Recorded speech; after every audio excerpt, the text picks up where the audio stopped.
Everyone, subtle sound of the soul में आप सबका स्वागत है। मेरा नाम है मृणालिनी। चलिए देखते हैं आज आपके लिए ईश्वर क्या मैसेज देना चाह रहे हैं। ये जनरल रीडिंग्स है, इसमें जो मैसेजेस आपको रेजोनेट करता है बस वही लीजिए। ज़रूरी नहीं है कि सारे मैसेजेस आपको रेजोनेट हों, सो ओपन माइंड रखिए। जो आपके लिए नहीं है उसे जाने दीजिए। जेंडर स्पेसिफिक मैसेजेस नहीं है और टाइमलेस रीडिंग्स हैं। आपको जब भी रेजोनेट करता है आप उसे क्लेम कर सकते हैं। रीडिंग का कोई भी पोर्शन अगर आपको समझ में नहीं आता है तो कोई बात नहीं, आप मेरा चैनल विजिट कर सकते हैं। उसमें आपको बहुत सारे और भी वीडियोस मिल जाएंगे। जो भी थंबनेल का मैसेज आपको रेजोनेट करता है आप वो वीडियो देख सकते हैं। हो सकता है उसमें आपके लिए कोई मैसेज हो, या फिर आप नए वीडियोस के अपलोड होने का इंतज़ार कर सकते हैं, जो कि रोज़ शाम को 6 बजे होता है। जय यूनिवर्स, प्लीज़ बताइए जो भी मेरे व्यूअर्स हैं, कलेक्टिव हैं, इस रीडिंग को देख रहे हैं, आप उन्हें इस वक्त क्या बताना चाहते हैं। Love, self-esteem, abundance. Love, self-esteem and abundance. Okay.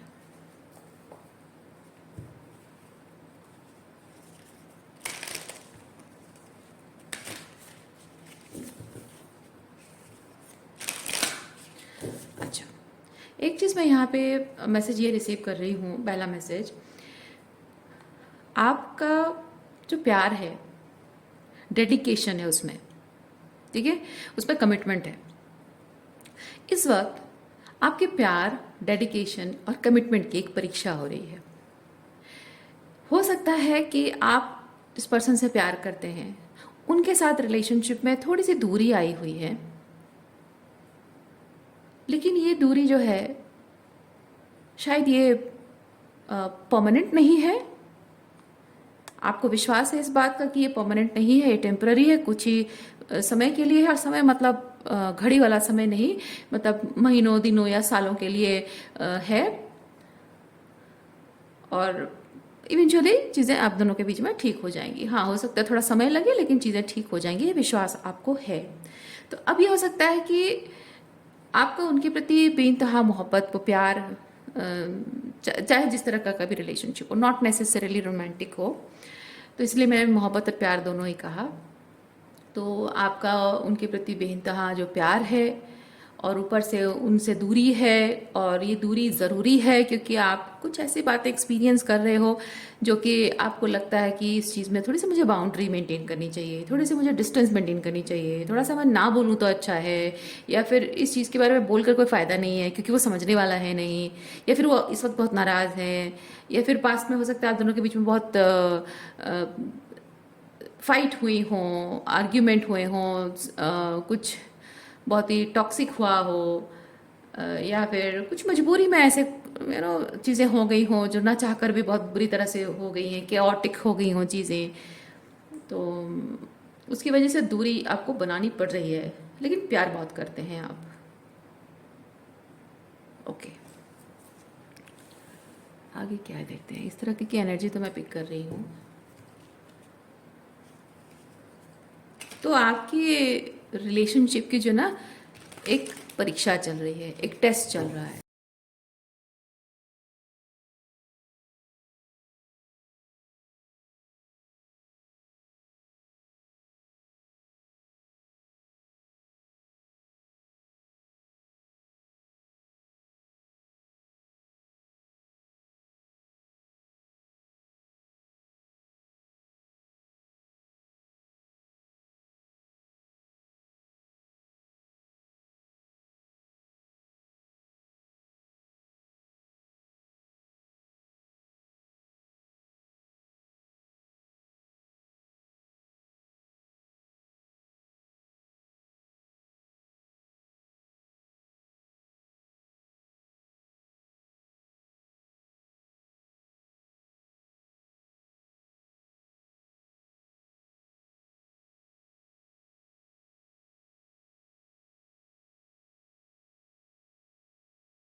लेकिन आपको यहाँ पे बताया जा रहा है ये कार्ड बताता है कि एक ईगोलेस स्टेट आपके रिलेशनशिप में आना ज़रूरी है कि इफ़ वी आर टॉकिंग, हम रिलेशनशिप में प्रॉब्लम को रिजॉल्व करने की बात कर रहे हैं। हम यहाँ कौन सही है कौन गलत वो बात करने के लिए नहीं बैठे हैं। हम इसकी जड़ तक जाएंगे और प्रॉब्लम को सॉल्व करेंगे ताकि हमारे रिलेशनशिप में जो प्रॉब्लम है वो सॉल्व हो, ताकि हम अपने रिलेशनशिप को हारमोनियसली एंजॉय कर सके, नेक्स्ट लेवल पे ले जा सके, है ना। तो उस तरीके के माइंडसेट में आप दोनों का आना बहुत ज़रूरी है।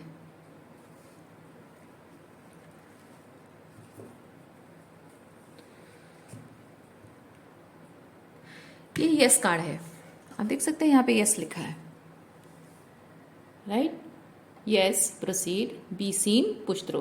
तो यहाँ पे इस कार्ड के थ्रू मैं चीज़ फील करते हुए कंफर्मेशन आपको दी जा रही है कि हाँ, आप दोनों के बीच में आगे जाकर चीज़ें ठीक हो सकती हैं। आपको यहाँ पे इस कार्ड के थ्रू ये मैसेज दिया जा रहा है कि जो चीज़ आपको यहाँ इस रीडिंग में बताया जा रहा है, आप उस चीज़ पर काम करें। आपके पर्सन भी अपने टाइम हिसाब से, अपनी कॉन्शियसनेस के हिसाब से उनको जैसे करना है वो भी उस चीज़ पर काम करेंगे। ओके, तो चीज़ें अपने आप ठीक होंगी। यहाँ पे कोई भी रेजिस्टेंस, कोई भी पुश, कोई भी कंट्रोल नहीं काम करेगा और होना भी नहीं चाहिए इसमें, क्योंकि कोई भी इंसान को ना हम अगर समझाने की कोशिश करें कि तुम ये गलत कर रहे हो, वो इंसान उस बात को तब तक नहीं मानेगा जब तक उसे ये एहसास नहीं हो रहा है कि वो एक्चुअली में गलत कर रहा है। ठीक है, कभी कभी ऐसा होता है कि हमारे अंदर कॉन्शियसनेस की कमी होती है, उसकी वजह से हम नहीं समझ पाते हैं। कभी कभी ऐसा होता है कि हमारे अंदर की जिद होती है। अब वो जिद का कारण क्या है वो भी कुछ अलग बात है ना। तो जो भी है, तो एक इंसान को रेडी होना है कि उसे बात करनी है, उसे झगड़ा नहीं करना है, तू मैं नहीं होनी, बहस नहीं होनी है। हम जो कुछ भी कर रहे हैं रिजॉल्व कर रहे हैं रिलेशनशिप की प्रॉब्लम को, है ना। तो उसके लिए इंसान का रेडी होना ज़रूरी है। तो आपको यहाँ पे इस कार्ड के थ्रू बताया जा रहा है कि you have to do your part of job and let the other person do his or her part of job. वो आपको उन्हें सिखाने की कोशिश भी नहीं करनी है, वो आपको सरेंडर करना है उस चीज़ को। उनको जैसे सीखने को मिलेगा, जैसे रियलाइज करने को मिलेगा, आपको जैसे रियलाइज करने को मिला है कैसे तरीका अलग है, उनका अंडरस्टैंड करने का तरीका शायद अलग हो। तो यूनिवर्स उनको जैसे तरीके से सिखाना चाहेंगे। कोई कोई बच्चे होता है ना कि किसी बच्चे को डांटने से वो सीखता है, किसी बच्चे को प्यार से पुचकार कर बोल दो तो भी वो सीख लेता है, किसी को पनिशमेंट देने पड़ता है। तो ये हर पेरेंट का अपना तरीका है और हर बच्चे का अपना तरीका है। तो वही चीज़ है, किसी बच्चे को टाइम लगता है समझने में, कोई बच्चा झट से समझ जाता है। वैसे ही आपके पर्सन जो है उनका अपना टाइम, अपना तरीका होगा, यूनिवर्स उनको सिखाएंगे। तो आप उस चीज़ को यूनिवर्स के हाथ में छोड़ दें, ये आपको यूनिवर्स बता रहे हैं। अच्छा, और क्या मैसेज है यहाँ पे देखते हैं।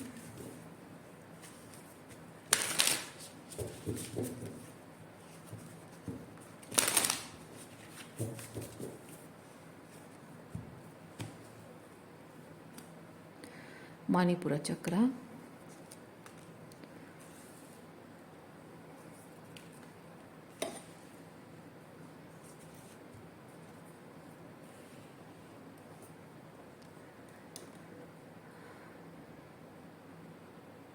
देखिए संतोष कार्ड के साथ मैं ये चीज़ फील कर रही हूँ। एक तो पहली चीज़, you have to say thank you for everything what you have, यानी ग्रेटिट्यूड की एनर्जी रहनी चाहिए। दूसरा सरेंडर होना चाहिए, पहला ग्रेटिट्यूड, देन दूसरा surrender.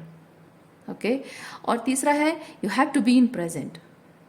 Okay, you have to be in present, वो बहुत ज़रूरी है, क्योंकि आप अपने लाइफ में आगे क्या होगा, कैसे होगा, ठीक से होगा या नहीं होगा, क्या हुआ था, कैसे हुआ था, पास्ट के बारे में क्या हुआ था, कैसे हुआ था, अगर ऐसे किया था वैसे फिर से करेगा तो क्या होगा, आप पास्ट, अतीत और भविष्य दोनों को मिलाकर आप सोच रहे हैं, सोच ही रहे हैं, tension tension tension tension, over thinking thinking thinking thinking, है ना।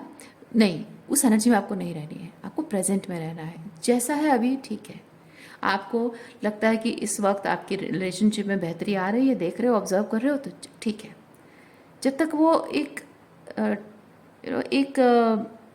एनर्जेटिक अलाइनमेंट जो होती है आपकी रिलेशनशिप में, जहाँ आपको लगे कि yes this is the safe time, this time is safe, this situation is safe to talk, to go with flow, है ना, बात करने का सही समय है। अब हम इस रिलेशनशिप में हम दोनों एक दूसरे के साथ कदम से कदम मिलाकर चल पा रहे हैं, I am feeling safe to talk to that person, तो उस वक्त तक वो एक टारगेट है आपका रिलेशनशिप में ना, रिजोल्यूशन लाने का, हीलिंग एंड रिकनसाइल करने का, वो एक टाइम है। तो वो जो एक टारगेट है, उस टारगेट तक जब तक नहीं पहुंचा है, फिर भी थोड़ा थोड़ा अगर इम्प्रूवमेंट हो रहा है, just keep observing and be silent, होने दीजिए। एक पौधा है जो धीरे धीरे ग्रो कर रहा है, उसमें फूल आने तक, है ना, बेस्ट एग्जाम्पल। एक पौधा है, आप चाहते हो कि उसमें फूल आए, फूल आने तक आपको मतलब बैठकर इंतज़ार नहीं, आपको इंतज़ार करना है, समय देना है। कहने का मतलब है समय देना है उस पौधे को ग्रो होने में, क्योंकि बिना ग्रो हुए जस्ट बिकॉज आप चाहते हो कि उसमें फूल खिले, तो पेड़ ना बनकर वो पौधा बड़ा ना होकर उसके जड़ों से निकलते ही वो आप फूल तो नहीं देगा, है ना, उसका अपना एक टाइम है। तो आपको ज़रूरत है उतना पेशेंस रखना, यूनिवर्स आपको कह रहे हैं उतना पेशेंस रखिए और टाइम के फ्लो में चलिए। लेट गो कीजिए आप अपनी अटैचमेंट को, कंट्रोल को, रेजिस्टेंस को, ठीक है, सिचुएशन को कंट्रोल करने की इच्छा। देखिए आप यहाँ पे मणिपुर चक्र है, मणिपुर चक्र आपके अंदर की एग्रेशन को बताता है, कंट्रोल को बताता है, डोमिनेंस को बताता है, और मूलाधार यहाँ पे डर को बताता है, क्योंकि ये डिसबैलेंस है आपकी एनर्जी इस वक्त, ये डिसबैलेंस है आपकी रिलेशनशिप की एनर्जी इस वक्त, डिसबैलेंस है ये। तो ज़रूरत है कि वो जो डर है, इनसिक्योरिटी है कि क्या होगा, कैसे होगा, रिलेशनशिप ठीक होगा या नहीं होगा, है ना, वो डर, घबराहट, परेशानी आपको जाने देनी है। और कैसे करना है ये, मैं ये कोशिश करूँ क्या, वो करूँ क्या, ऐसे करूँ क्या, वैसे करूँ क्या, ऐसे समझाने की कोशिश करूँ क्या, मणिपुरा डिसबैलेंस, ठीक है, ये चीज़ नहीं करना है आपको। आपको ज़रूरत है कि जो जैसा हो रहा है उसको वैसे होने दें, जितना समय ले रहा है लेने दें, कोई नुकसान नहीं है। कोई भी पौधा आप जब चाह रहे हो, आपका टारगेट है कि फूल खिले मैं देखना चाहता हूँ, वो जितना समय ले रहा है उसमें कोई समय की बर्बादी नहीं हो रही है। वो पौधा अपना परफेक्ट टाइम ले रहा है, उस फूल को खिलने में जितना टाइम लगेगा ना, वो पौधा बड़ा होकर वो अपना परफेक्ट टाइम ले रहा है, वो कोई डिले नहीं है। ऐसे ही आपका ये जो सिचुएशन है, इसको ग्रो होने में वक्त लगेगा, और जितना वक्त लगेगा वो उसका परफेक्ट टाइम है, कोई उसमें कोई नुकसान नहीं है। डिले सिर्फ हमारे दिमाग में होता है डियर, ठीक है, डिलेज हमारे दिमाग में होता है। जो चीज़ ग्रो होने में, सही होने में जितना टाइम लगता है, you must give time two things. रिश्तों में बरकत आने के लिए, रिश्तों में चीज़ें सही होने के लिए बहुत पेशेंस रखना पड़ता है, ठीक है। आप ऐसे ही जैसे आप देखो ना, आप में से जो शादीशुदा मर्द या औरत, मतलब शादीशुदा मेल और फीमेल जो भी आप लोग हैं, आपने देखा होगा कि आपके पार्टनर से एकदम से आपकी शादी हो गई और वो आपके साथ एडजस्ट करने में उनको डिफ़िकल्टी हो रही है, उनके साथ एडजस्ट करने में आपको डिफ़िकल्टी हो रही है। अगर आप एक फ़ीमेल हो, आप एकदम से नए घर में आ गई, और रातों रात आप एक नए घर में आ गए, और रातों रात आपने अपने जन्मदाता माता पिता को भूलकर किसी और के माता पिता को मम्मी पापा बुलाना शुरू करते हो, है ना। मुश्किल काम है ये, बहुत इमोशनल काम है। अपने भाई बहन को छोड़कर एकदम से दूसरे के भाई बहन को अपनाना, घर में एक एकदम से शादी हो गई, आप एक अलग एनवायरनमेंट है, एक अलग रहन सहन, अलग खान पान है, अलग जीवन शैली है, एकदम से रातों रात चीज़ें बदलती हैं। एक औरत को उस सिचुएशन में एडजस्ट होने के लिए टाइम लगता है। अगर एक पुरुष चाहे, एक हस्बैंड अगर चाहे कि रातों रात तुम्हारा सब कुछ एडजस्ट हो जाना चाहिए, तुम्हें सीख लेना चाहिए सब कुछ, तो ये संभव नहीं है। A husband must become cooperative towards a wife, है ना। वैसे ही एक हस्बैंड जब उसकी ज़िंदगी में एक वाइफ आ रही है, नई फैमिली मेम्बर ऐड हो रही है परिवार में, जिसको आदत थी कि हमेशा माँ के हाथ से खाना खाता था, भाई बहनों के साथ बैठकर घंटों गप्पे लड़ाता था, एक अलग ही एक नया फैमिली मेम्बर ऐड हो जाना, तो एकदम से एक नया फैमिली मेम्बर घर में ऐड हो जाता है, तो वो जो एक आदत होती है ना कि माँ के पास माँ के हाथ से खाना खाना, भाई बहनों के साथ टाइम स्पेंड करना, अपने पापा के साथ बैठकर बातें करना, या फिर दोस्तों के साथ टाइम स्पेंड करना। तो अब एक नया फैमिली मेम्बर जब ऐड हुआ है, उसे ये आदत डालने में, उस जेंट्स को आदत डालने में टाइम लगेगा कि एक एक्स्ट्रा फैमिली मेम्बर जो ऐड हुआ है वो मेरी जिम्मेदारी है, मेरी वाइफ है, और मुझे उसको भी अपने टाइम में ऐड करना होगा। जैसे दूसरों को टाइम देता हूँ, उसको भी अपने टाइम फ्रेम में ऐड करना होगा, है ना। उसको भी थोड़ा वक्त लगेगा, उसको आदत पड़नी चाहिए, है ना। तो उसके लिए क्या, एक वाइफ को कंसिडर करना चाहिए कि ठीक है, नया नया है, थोड़ा अनकंफर्टेबल लग रहा है, धीरे धीरे चीज़ें सेट हो जाएंगी, है ना। तो वैसे चीज़ है। तो म्यूचुअल ग्राउंड पे वो एक अंडरस्टैंडिंग, म्यूचुअल ग्राउंड पे रहकर बात करना, एक अंडरस्टैंडिंग रख के बात करना, दूसरों की प्रॉब्लम को समझते हुए बात करना, एक एम्पैथी अपने अंदर रखकर बात करना, रिलेशनशिप में वो बहुत ज़रूरी है। और वो चीज़ें होने में टाइम लगता है, वो अंडरस्टैंडिंग बनने में, प्यार, रिश्ता मजबूत होने में वक्त लगता है। और स्पेसिफिकली जब आप दोनों के बीच में रिलेशनशिप ऑलरेडी है और वो ख़राब हो गई है, कुछ प्रॉब्लम हुई है आपके रिलेशनशिप में, तो अब ये चीज़ होता है ना कि एक तरफ तो ये है कि आप दोनों के बीच में जो प्रॉब्लम हुई है उस बात का डर आपके मन में भी बैठा हुआ है, और दूसरी तरफ ये है कि आप दोनों एक दूसरे से प्यार भी करते हो, और डरते हो कम्युनिकेट करने से, बात करने से डरते हो, क्योंकि आपके पुराने घाव, रिश्ते में जो भी हुआ है वो पुराने घाव उभर कर ना आ जाए, फिर से वो कॉन्फ्लिक्ट और ना बढ़ जाए, इस बात का डर रहता है। इसलिए बात करने से झिझक हो रही है। हालांकि बात करोगे नहीं तो सॉल्व भी नहीं होगी। तो ये जो द्विधा में आप दोनों हैं, इसमें मेन चीज़ क्या है, ये हिम्मत वापस आना और डर मन से जाना, ये आप दोनों के लिए बहुत ज़रूरी है। तो आपके ये जो लोअर चक्रास हैं, ये पावर में आना, वापस आना बहुत ज़रूरी है। तो उसके लिए थोड़ा वक्त लगता है। आप अपनी तरफ से अपने इस लोअर चक्रास को फिर से हील करने की, अपने थोड़ा कॉन्फिडेंस में वापस आने के लिए कोशिश करो। वो अपनी तरफ से कोशिश करेंगे, क्योंकि यहाँ पे ईगो भी जुड़ा होता है। हमारे जो 3 लोअर चक्रास है ना, उसमें बहुत ज़बरदस्त ईगो भी जुड़ा होता है, घमंड, गुस्सा, ठीक है। तो इन चीज़ों पर काम होना बहुत ज़रूरी है। घमंड, गुस्सा, डर, इनसिक्योरिटी, बहुत सारी चीज़ें जुड़ी होती हैं। तो ये चीज़ों पर काम होना, और ये सारे जो लोअर वाइब्रेशन चीज़ें हैं वो आपके कंट्रोल में रहना बहुत ज़रूरी है। तो आप उनसे उम्मीद नहीं रख सकते हो कि वो इस चीज़ को ऐसे कंसिडर करें, वो आपसे उम्मीद नहीं रख सकते हैं।